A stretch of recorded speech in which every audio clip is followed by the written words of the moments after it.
Hey kanau te hianin backing vocals min pek sakdona an mani pualing ko dilaw be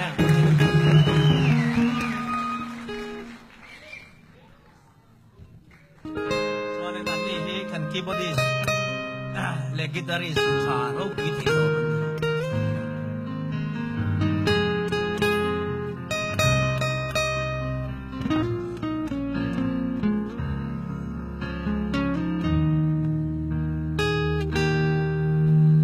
Kamay na kamaswan ding kutsu hang manaiking lấy thông tin na lệ xiêm na te đi chi na mấy cái everyone mi te bangi hau na liệt na hui na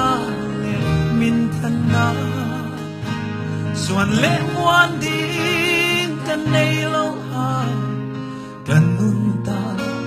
na kong piyahi tau pa hallelujah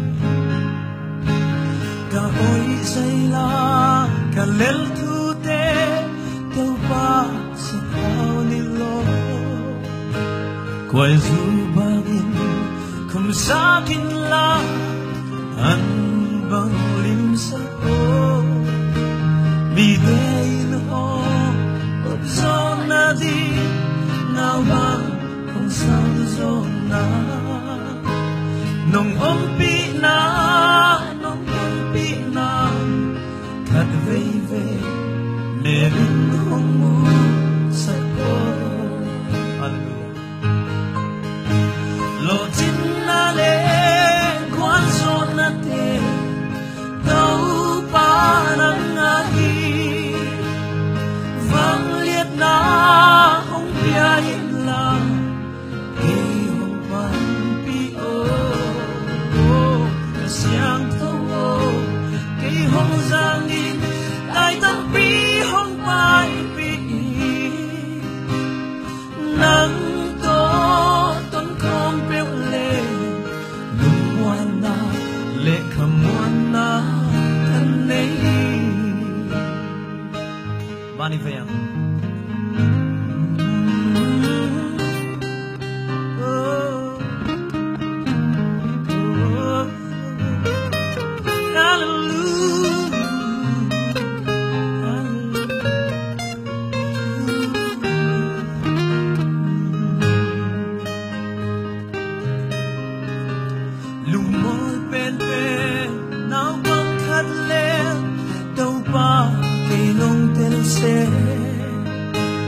hầu namin than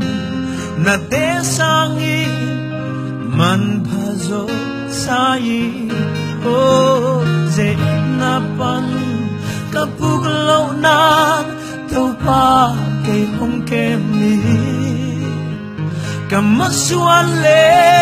ka zing vai te na zia le tuần bangin hong ze ko amen lộ chín na lệ quan gió na te đâu pa nang ngahi vang liệt na hong pia in la cây hong ban pi ô xiang thâu ô cây hong giang in đại tâm pi hong pai pi nắng to tuần không béo lên muan na lệ khăm muan na kan nay second verse from the second verse ka oi zai la ka lel thu te tau pa sa thao ni lo koi zu bangin kum sa kin la an bang lim sa mi te bangin zo na din nào bang không sao zo na nong om pi na nong ton pi na khát vây vây mẹ linh hong mu sa o amen hallelujah lộ chín na le quan zo na te đâu pa nang ai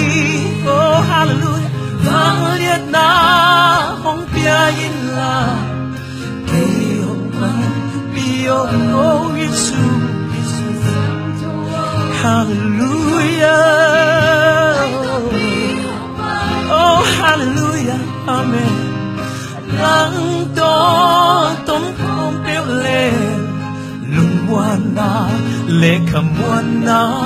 kanei. The last verse, please. Lumol pen na pangkat le tau pa kay long del se amin dan na desangin man pazo sai hallelujah ze etna pan kapuglo na o tau pa kay hong keli hallelujah maswan le kasing fighte naziale o hong zeko. Praise the Lord. Hallelujah. Lord jinale oh hallelujah dopa oh dopa vang liet na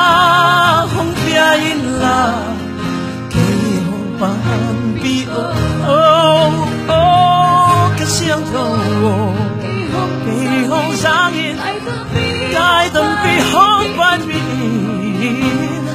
nắng to tuấn không béo lên lùng ngoan na lệ cầm ngoan na căn này lo chín na lệ ring takin lo chín na lệ oh hallelujah oh Tupa, hallelujah. Na kaya ila kayong panpi oh kasyang tawo oh kayong sangi tay tampi hong paipi isu nang to ton kong piao le lungwan na le kamwan na kang kasyang tawo kasyang tawo isang sangin tay tampi hong paipi nang to tong kong piao le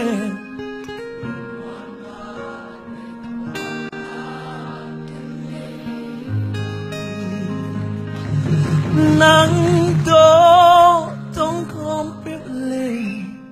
lungwan na lệ kham wan na kan nei. Hallelujah, praise the Lord.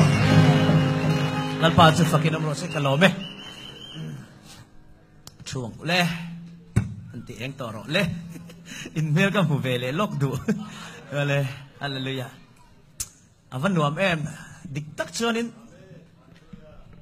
zomi trong hemit tiding trong hi lasak nan hian amoi ka tilutuka athu akal khung himom hela ka ngai thak tir hianin ka thin lung hi khoi nga la mak deu mein